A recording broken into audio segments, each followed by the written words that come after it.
The following program is a UWTV classic. From the University of Washington in Seattle, Upon Reflection.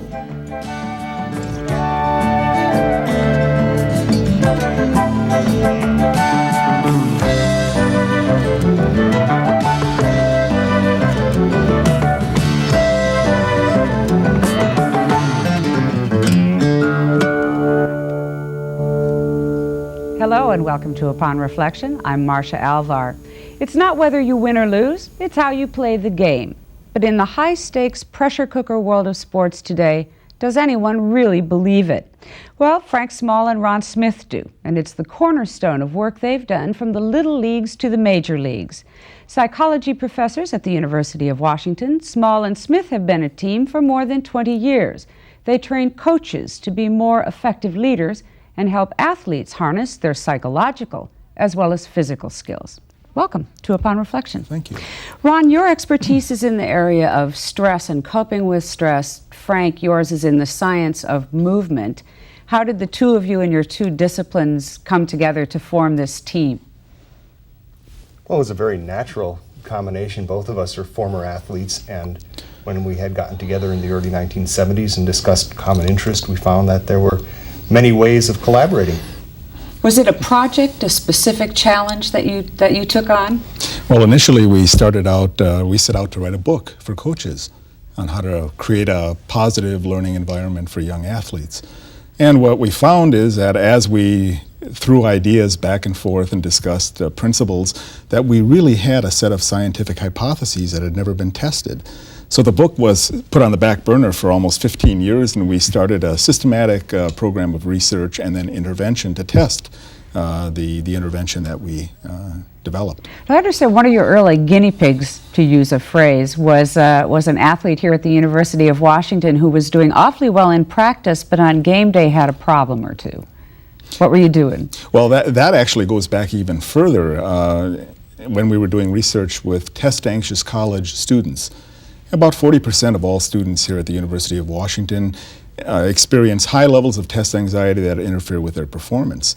Well, we were developing a program to teach them coping skills so they could cope more effectively with tests. One of the subjects in one of our experiments was a Husky athlete who not only learned the skills and improved in his test-taking performance, but also carried them out to the athletic field. And before you knew it, his coach had asked him why he had shown such improvement. He told him about the study he was in, and we got a call from then Coach Owens telling us that he had about a dozen more athletes just like that, and could we possibly come down and do some work with them. And it was a success story when you worked with him. It's nice when it turns out that way. And you've worked with the Husky Athletic Program ever since. Off and on. Now, I wanted both of you to talk a bit about, I guess, what you'd see as the pluses and minuses of the growing prominence of sports in our culture in general. Frank? I don't think it's really an issue of saying whether it should or shouldn't be. It's going to happen regardless of what opinion you might hold. And our view has always been one of, well, whatever the situation is, particularly with regard to youngsters playing sport, what can we do to make it the best experience possible for them? Mm-hmm. It's clear that about 26 million youth in the United States are engaged in these kinds of activities, agency-sponsored sports, and that this is a very important training ground, not only for sports, but for life, that the kinds of experiences that children have during this very formative period in their lives can have a strong influence on how they develop later on. In addition to their personal experience as players, I mean, there's now Monday night football, Sunday night football, Tuesday night football. There's a lot of media. There's a lot of sports that kids can take in. And whether you've seen any effect on youngsters of what they've been looking at, the kinds of competitions that they've seen. Sure, not only an effect in terms of the youngsters emulating what they see in professional athletes, but also for volunteer coaches. That's the most readily available model that they have. They see the professional athletes and the professional coaches. And that type of model may not at all be appropriate for dealing with, let's say, 8 or 9-year-olds. Well, Bobby Knight throwing a chair across the floor. I guess he's not a professional coach, but he's certainly a coach that's gotten a lot of airplay. Has that made it tougher to say to coaches, these may be the kinds of examples that kids are seeing, but this isn't really what we're talking about when we're talking about motivating youngsters to do their best. It could be tougher in the sense that it's a very difficult model to counteract, and yet the strength of our work, we've both felt, is that it's based on empirical evidence, and that it's not a matter of telling coaches, do this because we think it's a good approach, but we have some very strong evidence to show the effects of appropriate coaching behavior. So in a sense, what we do in the way of persuasion is to give them good solid evidence to back up our information. Our experience is that the youth coaches want to create a good experience for the youngsters, and that if you and they're looking for guidelines. And I think many of them sense that the models that they see in the Bobby Knights and so forth do not belong in youth sports. And so we find them very receptive to information about what kinds of coaching behaviors have what kinds of effects on what kinds of children, and showing them how they can incorporate those principles into their own coaching style. I was reading a report about a study that's been done with Olympic athletes, and one of the things that surprised the people doing that study was that the athletes kept bringing the interview back to their childhood. They wanted to talk, around 75% of the interview time, about their childhood, about the role models that they had as children. How do you teach coaches who are working with young people so that they end up being that kind of a person in a child's memory as opposed to the kind of coach they'd rather not remember at all? It's a matter of giving them information that they can readily put into practice. And we've agreed that many times when we look at our materials, there's nothing so revolutionary about it. But it's packaged and presented in a way that they can readily draw upon it. And in fact, coaches have often said, you know, I've known about these things, but I've never seen it fit in that particular way. And so it's an instructional strategy that really comes into play here. The bottom line of this strategy seems to be a pat on the back works better than a kick on the behind. Yeah, well, you know, that's a principle that pervades everything we know about changing human behavior. If you want to create fear of failure, which is the athlete's worst enemy, destroys enjoyment of the activity, the best way to do it is to be punitive and critical and make the children afraid to make mistakes. If you want to create a young person who is positively motivated to achieve, who enjoys the relationships with coaches and teammates, and is most likely to perform well under pressure, then the way to do it is to build the behaviors that you want to build through reinforcement or reward, through encouragement, through sound technical instructions. And we find that coaches are very responsive to that kind of message because they themselves they're in this because they care about children, they want to have good relationships with their children, and they really gravitate toward an approach which tells them, in our experience, if you are able to accomplish these things, your young athletes will not only profit personally, but will be less likely to drop out of the activity, will enjoy their experience with you and their teammates. It must mean de-emphasizing the idea of winning.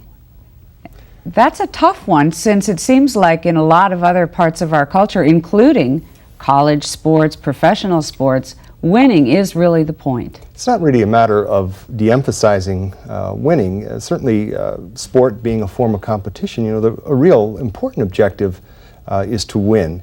And we don't try to water down that orientation, but rather try to restructure it so that an emphasis is placed on individual effort and achievement, something that a young athlete is actually in control of. It's the personal best. Sure. They really have, when you look at it, very little control over the outcome, winning and losing. But they do have complete control over the amount of effort that they put forth. And when you think about it, really, the youngster should be held accountable for something that's under their control. This is not only something that the kids can pick up on, but the coaches can apply it to their own orientation and sort of take the pressure off themselves. But then there's the parents. You've said winning is more important to parents than it is to children. You must have to coach the parents as well as the kids. Well, that's something that we've tried to develop also, a parallel program to the Coach Effectiveness Training Program. And this is something that parents really do need to hear, because if you have parents and coaches working on the same wavelength and emphasizing the same thing, then sport can become what it really should be, and that is a training ground for success and enjoyment in life. You've both been coaches. Give me examples from your own experience of a difficult parent and how you've dealt with them. Well, I find A stage door father, let's call him. that is a problem, but when we work with coaches, if there is the stage door father, for example, give that individual credit. The father cares enough to be there. You can work with that person. I think the most difficult problem parent, if you will, is the one who doesn't care enough to turn out. You really can't change that individual. And I think that has a real devastating effect on a young athlete. Johnny or Mary looks up into the stands, mom and dad never there. That's a real poor situation, I think. Okay, maybe Ron, you'll take this on. Well, I think also that we can have a situation where the parent identifies so strongly with the child's success that that child becomes an extension of the parent, and the parent begins to define his or her own self-worth in terms of how the child performs. This is especially likely to occur in any important achievement domain, whether it be sport, whether it be school, whether it be popularity, whatever the parent values. And when that happens, then we get an interesting reversal of the basic process. Children are used to being dependent on their parents. Now all of a sudden, the parent is dependent on the child. That places a heavy burden of stress on the child, and we really feel that it's important to get to those types of parents and to be able to show them what's happening and how they can remove some of this pressure from the child. I guess I shouldn't be surprised that coaching is sounding a lot like psychology, since I'm talking to indeed. two psychologists. In fact, what we even mention to coaches, that successful coaches are in fact amateur psychologists, and they are applying the kinds of principles that we really advocate. When Ron is talking about the over-identification process with parents, we've often referred to that as the frustrated jock syndrome, where certainly a certain degree of identification is important, the establishment of the love bond with parent and child, but when the identification gets excessive, that's when problems result. Mm-hmm. But that goes back again. What do you do? Let's say I'm a father of an athlete, and I think I've got the next superstar on my hands. You're not treating my child the way I think that child ought to be treated. How do you talk me out of my attitude? I think like you do, if you want to change behavior, you have to help people become aware of what they're doing, aware of the consequences of those behaviors, and then allow them to make a choice, but hopefully also to give them alternatives. And to point out to a parent like that if you want your child to achieve, to enjoy sports and so forth, let that child get involved in the process of becoming all that he or she can be. Take off the pressure. Let the positive interests of that child in the activity take over. And in the long run, that child will be more successful and will enjoy the activity more than a child who is looking over his or her shoulder all the time and worrying about how parents and coaches are reacting. I keep thinking as you're talking of youth sports for really young people that we're talking about as some kind of island of peacefulness in the middle of a sort of a raging storm of sport. I mean, in this area alone, in the last 3 years or so, we have seen at the high school level, even at the junior high school level, a lot of people leaving the coaching profession.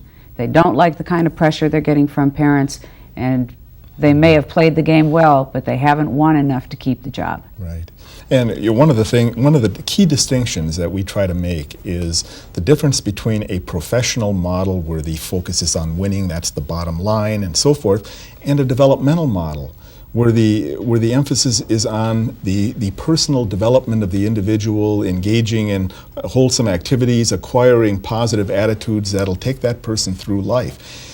And most of the problems that we have in sport, and we've talked about this often, is that people get involved into this professional model and they begin treating a child's game as if it were the NFL, the NBA, the American League, and so forth. And I would say that 80 or 90% of the problems that we have in youth sport come from a failure to make that distinction between the professional model and what we would regard as a developmental model.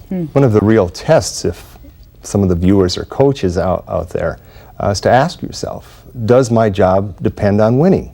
If it does, that's definitely a professional model. And if that's being applied in a developmental context, there are going to be problems. One of the things I'd like to note is that these principles that we're talking about, that we apply at the youth sport level, apply to every level. When we work with staffs in professional baseball, for example, we make exactly the same point, that the winning is important, but the only way to get there is for your athletes to be prepared, to not have performance impairing fear of failure, to enjoy what they're doing, to be committed. And the way to do that is to focus on effort, technical instruction, and so forth. So the message is the same at whatever level that you're dealing with. When you talk about coaching being psychology, psychology is simply an attempt to change behavior in desired ways. And regardless of the level of the coach, that's the objective. You work as a consultant to the Houston Astros, Yes. talking about this whole matter of psychology in addition to the physical part of sports. Are they equally important, the physical and the psychological? Oh, definitely. In fact, many people don't understand that only about 5% of all of these elite athletes who sign professional baseball contracts ever make it to the major leagues. For everyone who does, an organization like the Mariners or the Astros or the Giants will spend about $2 million in developmental costs. So why is it that 95% of these gifted athletes don't make it? Well, And that's already the cream of the crop. And that's already the cream of the crop. Those are the guys who've already got a contract, not Exactly. the aspiring youngsters around the country. And in many instances, the players who make it are not necessarily the most physically talented players, but the players who are able to get it together mentally. We just completed a 3-year study in the Astros minor league organization, and we found that in terms of both predicting performance and predicting survival in the game, psychological factors were as important as all their physical skills measures. Give me an example of what it would take for me if I were an athlete to develop my psychological muscles as well as my physical. In terms of one of the factors that would be involved, your concentration and attentional focus skills. Those are skills just like hitting or catching that can be developed with practice. And with very little training, athletes can improve their attention and focus.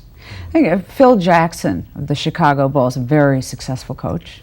Pat Riley, another very successful coach, were among the earliest in the NBA to start talking about, visualizing success and using these kinds of things. What are the forces that are driving the acceptance and the popularity of this approach to sports? Is it just money? Is it the fact that $2 million a player gets spent on developmental costs? Well, I think that's partly it. It's also the tragedies that we see where highly gifted athletes don't make it.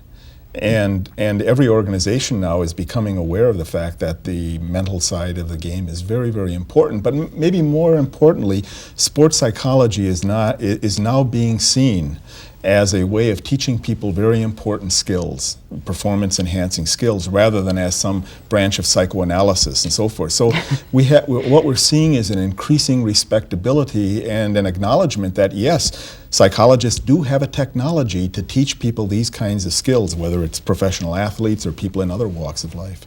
Go ahead. Well, the thing also is that we're not just concerned about the athletes enhancing their performance within the realm of sport, but we're teaching them basic life skills that they can apply in their daily living. And certainly one of our goals is that they don't leave the skills that they have learned in the realm of sport, that when they go off into a business, all of these types of skills, your attention control, stress management, etc., they have everyday applicability. That was a question that had occurred to me as I was getting ready for this interview, whether or not anyone had studied the Husky football players who we all cheer so happily these days in Husky Stadium. If anybody had studied them after they leave the university to see if these skills really are working or if there's something that just gets left behind with college. In fact, one of the first ways of getting at some of the research that we've been doing is to talk to athletes and to talk to successful coaches. And many times we find that they're doing things that fit very nicely with the literature, and then doing follow-ups and building off of their own knowledges and experiences. Well, I read the handbook that you developed for the Houston Astros, Ron, and one of the things that I found fascinating was this idea of not necessarily visualization, but imagining yourself in various situations as a competitor, and even thinking of it ahead of time will enable you to play better. I think you gave the example of Jack Nicklaus, the golfer, who had an injury but mentally practiced putting and as a result was a better putter. Yeah, I think. Why does that work? It seems like such a mystery. Well, as a matter of fact, a study just came out about a month ago in which they studied brainwave patterns and the functioning of the brain as people visualized, and they found that some of the areas that were activated by the visualization of performing the behavior were those brain areas that are involved in actually doing the behavior. So that one of the things that appears to happen is that when people imagine, and it isn't only visualization, it's also imagining the feelings and so forth, it actually lays down neural pathways within the brain that help to facilitate that performance later on. And this also translates into muscle sensations. There's evidence that, for example, if electrodes are attached to the prime movers muscles in skiers, and they go through a visualization process, they actually you can get activation of the muscles that are involved as a skier would visualize moving down the terrain. You don't need to go to practice. You can just pop into your virtual reality machine and do all your practicing sitting still. Well, not exactly, because mental practice is not as effective when compared with pure physical practice. However, there are a number of studies that suggest that about the best way of learning and mastering a task is about 1/3 physical practice and 2/3 mental practice. Several years ago, when the Goodwill Games were here in Seattle, we had 10 top Russian sports psychologists who were visiting, and we spent a week with them, talking with them, and we had done some studies here at the University of Washington that suggested that 2/3 mental, 1/3 physical practice seemed to be most effective in enhancing performance. They had discovered exactly the same thing and had been doing it for about 20 years. If these techniques become really widely adopted, I mean, you do that and read these books about mental preparation as often as you see barbells in a gym, will it change the nature of sport? It doesn't sound as macho, as being able to lift twice your body weight. I think it already has changed the nature of sport in perhaps a less informal way than we're moving now, but for years athletes have been using these types of techniques. Now it's becoming more systematized, and there are approaches that make it a more effective and a more efficient way of acquiring these skills. Mm-hmm. I wanted the two of you to talk about a class that you've taught at the university, and this takes these technologies and techniques outside of the realm of sports and says anybody can enhance their performance. Talk about, it's called Human Performance Enhancement? Yes. Or HPE for short? Mm-hmm. It's a course that we developed we offered it for the first time about a year ago, and it's been offered twice. And what it is... And anybody can take it. Anybody can take it. It's Psychology 201. And what we do in the course is to go over the various scientific principles underlying all of these performance enhancement techniques, so that at once it's a course in science, but also built into the course are exercises for teaching the students how to do these skills on their own, and they also have a project that they do during the course of the quarter, where they pick an area in which they want to improve, and then put together what amounts to a manual for changing those behaviors using the techniques in the course. And how's it worked? Well, we've gotten very good satisfaction in terms of putting together a very solid course, and the feedback from the students is also very gratifying. Some of the projects, for example, some students have focused on increasing their studying behavior. Some of the students have had projects that are designed to decrease on undesirable behaviors like chewing tobacco. Some of them wanted to increase certain social behaviors. I remember one project in particular, a female student felt she was rather shy, and so her project was built around becoming more outgoing, more sociable. A lot of this sounds like a kid's book, the one about the little engine that could. Mm-hmm. A lot of it is you think you can.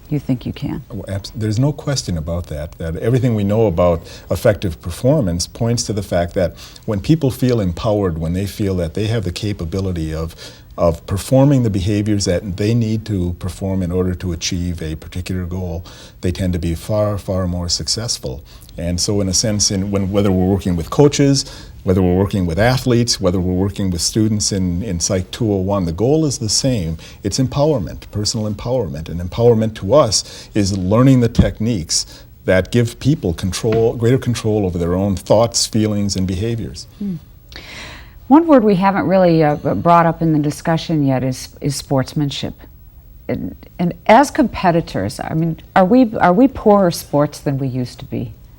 I don't know of anybody that's studied that in the sense of a comparison over time, but I know of people who have looked at sportsmen within the context of moral behavior and have, when you think about moral behavior, recognizing differences between what's right and what's wrong, so to say. The ethics of sport. The ethics of it, and then applying it within the context of sport.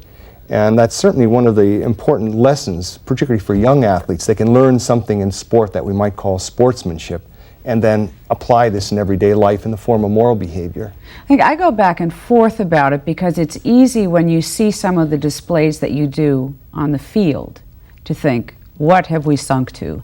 Exactly. On the other hand, watching Ken Burns' baseball, there was a wonderful moment in that series where they talked about what happened when the curveball was introduced in baseball and how the president of Harvard railed about it because he said the purpose of the curveball was to deceive the batter, and at Harvard we are not in the business of teaching deception. So whether or not it's a matter of whether our sportsmanship has changed or sports exists in the context of the times. Well, I think that's a very important point because sport is an important part of our culture. It changes with the times as different ethnic groups achieve different levels of ascendance within sport. They bring with them the particular expressive modes that they have. We're seeing, for example, far more personal display and celebration than we used to.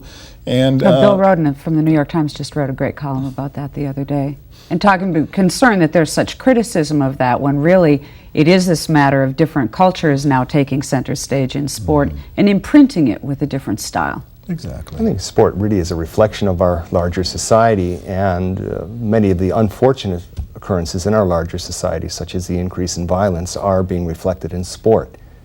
There's no separating those things out. Not necessarily, no. And but we don't think that sport has to reflect all the bad parts of our society, and Sure, that's where I think. Excuse me, Frank. And if you look at sport as a circumscribed aspect of society, it gives a chance to focus and maybe make changes in sport that may not be possible immediately in our larger society. So it offers a real vehicle for change, I think. Because the spotlight is bigger and brighter than ever. It's now become a place where for a lot of people, it's where cultures meet. It doesn't necessarily happen in their daily lives, but in that particular arena. Here's something we haven't talked about. We're almost out of time. Fans. Who's going to train the fans? Should the fans get training? Fan effectiveness training. Fans are very, very interesting, and they because of the prominence that sport has in our culture. It's very easy for fans to begin to identify the team. They extend themselves out to encompass this team, and it becomes an extension of themselves. They live and die with their team. Sometimes I think the fans are more invested in what happened than the athletes themselves. The phenomenon that Ron is talking about has often been referred to as burgeoning, basking in reflective glory. So that when your team does well, you're going to feel very good about it. In fact, there was a study that was done at the University of Notre Dame, and when the football team would win on Saturday, there were more students walking around with Notre Dame sweatshirts on that next Monday. So I believe this weekend, given what happened, Notre Dame, they may be tucked away. Fewer of them, yes. Well, I'm glad to know there's a scientific name for this. I certainly felt this phenomenon in the 5th game of the Sonic series in the spring of '94. Anyone who walked out of the Coliseum that day knows what it's like to identify with a team. Exactly. I want to thank you both for being guests on Upon Reflection. A lot of fun. I hope you come back again sometime. Ron Smith and Frank Smoll. Thank you so much. Thank you. It's been a pleasure. To see more UWTV classics, visit uwtv.org/classics.